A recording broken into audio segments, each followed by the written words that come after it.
Hi viewers, இன்றைக்கி தாபா ஸ்டைலில் பன்னீர் மசாலா செய்யலான் இருக்கேங்க. அதுக்கு ஒரு 3 டீஸ்பூன் கடலை மாவு போட்டு நல்லா வறுத்து எடுத்துக்கலாம். அந்த வாசனை வரும்போது நம்ம அதை ஆஃப் பண்ணிவிட்டு நம்ம மாற்றிக்கிடலாங்க. நல்லா வறுத்து எடுத்துருங்க. அதுக்கப்புறம் அதே பாத்திரத்தில் கொஞ்சமாக எண்ணெய் விட்டு கொஞ்சம் மஞ்சத்தூள், தனி மிளகாத்தூள், இது நான் கம்மியாக தான் போட்டிருக்கேன், ஏன்னா பன்னீர் ஃப்ரை பண்ணுறதுக்கு கொஞ்சமாக டேஸ்ட்டுக்கு உப்பு. இப்போ இதை நல்லா எண்ணெயை ஒரு வாட்டி நல்லா எல்லாம் மிக்ஸ் பண்ணுற மாதிரி பண்ணி விட்டுட்டு நான் பன்னீர் கட் பண்ணி வச்சுருக்கிறேன். அந்த பன்னீரை தூக்கி இதில் போட்டுருங்க. இது நல்ல டேஸ்ட்டாக இருக்கும். சப்பாத்தி நானுக்கு நல்ல டேஸ்ட்டாக இருக்கும். எல்லா பசங்களுக்கும் பெரியவங்களுக்குமே பன்னீர் பிடிக்கும், ஒரு சில பேருக்கு பிடிக்காது. ஆனால் இந்த மாதிரி நீங்கள் பண்ணி கொடுத்தீங்கன்னா எல்லாருக்கும் கண்டிப்பாக பிடிக்கும். இப்போ பாருங்கள், நான் போட்ட அந்த மசாலாலாம் அதில் மிக்சிங் ஆகி நல்லா வந்துருச்சு. இப்போ அதே பாத்திரத்தில் கொஞ்சமாக ஜீரகம், 2 வரமிளகா, பட்டை 2, ஒரே ஒரு பிரிஞ்சலை, 2 ஏலக்காய், கிராம்பு ஒரு 4-5 போட்டுக்கோங்க. எண்ணெய் இதுக்கு அவ்வளோ தேவைப்படாது, நம்ம இந்த ஃப்ரை பண்ண எண்ணெயில் நம்ம யூஸ் பண்ணிக்கலாம். இப்போ பார்த்திங்கன்னா ஒரே ஒரு பச்சை மிளகாய் 2ஆக கீறிட்டு போட்டிருக்கேன். ஒரு பெரிய வெங்காயத்தில் பாதி தான் போட்டிருக்கிறேன். இப்போ நான் இது செய்கிறது 2 to 3 பேர் நல்லமே தாராளமாக சாப்பிட்லாம். இப்போ இதை நல்லா மிக்ஸ் பண்ணி விட்ருங்கங்க. அது ஓரளவு ப்ரௌன் கலருக்கு வந்தோடனே நம்ம இஞ்சி பூண்டு பேஸ்ட்டு போட்டுக்கலாம். கொஞ்சமாக உப்பு, நம்ம ஆல்ரெடி உப்பு அதில் போட்டிருக்கோம், அதனால் இதில் கொஞ்சம் கம்மியாக போட்டிருக்கேன். இப்போ இதெல்லாம் நல்லா சேர்ந்து ஒரு வாட்டி நல்லா மிக்ஸ் பண்ணி விட்டுட்டு இதில் நம்ம தக்காளி, நான் 2 தக்காளி அரைச்சி வச்சுருக்கேன், தனி தக்காளி தான், அதை இதில் சேர்த்துக்கலாம்.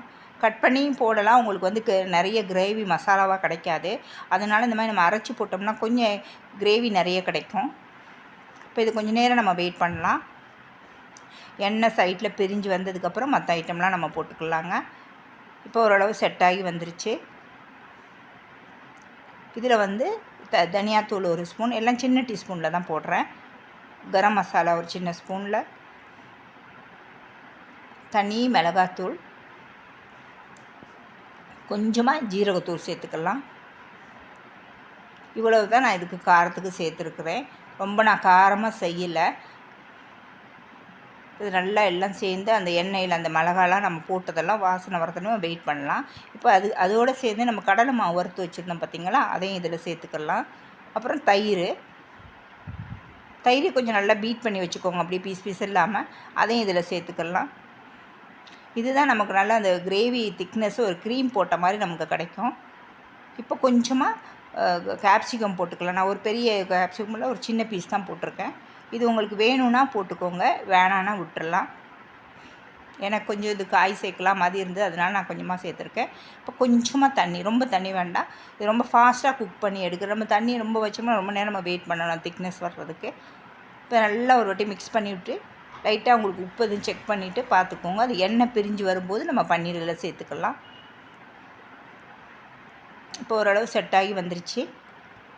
இப்போ இதில் நம்ம ஃப்ரை பண்ணி வச்சுருந்த பன்னீரை சேர்த்துக்கலாம். பன்னீர் சேர்த்ததுக்கப்புறம் ரொம்ப நேரம் ஒரு 2 to 3 நிமிஷம் இருந்தால் போதும். நல்லா ஒரு வண்டி மிக்ஸ் பண்ணி விட்டுட்டு நம்ம கொஞ்சம் எல்லாம் மிக்ஸ் ஆனது நம்ம எடுத்துடலாம். இப்போ பார்த்திங்கன்னா ஓரளவு எல்லாமே முடிஞ்சிருச்சு. இதில் வெங்காயத்தாள், இது உங்களுக்கு வேணும்னா போட்டுக்கோங்க, இல்லைன்னா கூட நீங்கள் விட்டுட்டு கஸ்தூரி மெத்தி மட்டும் போட்டுக்கோங்க. இப்போ நான் கஸ்தூரி மெத்தி கொஞ்சம் போட்டிருக்கேன். இப்போ இதெல்லாம் ஒரே ஒரு வாட்டி மிக்ஸ் பண்ணி விட்டு நம்ம அடுப்பை ஆஃப் பண்ணிவிட்டு எடுக்கிறது தாங்க.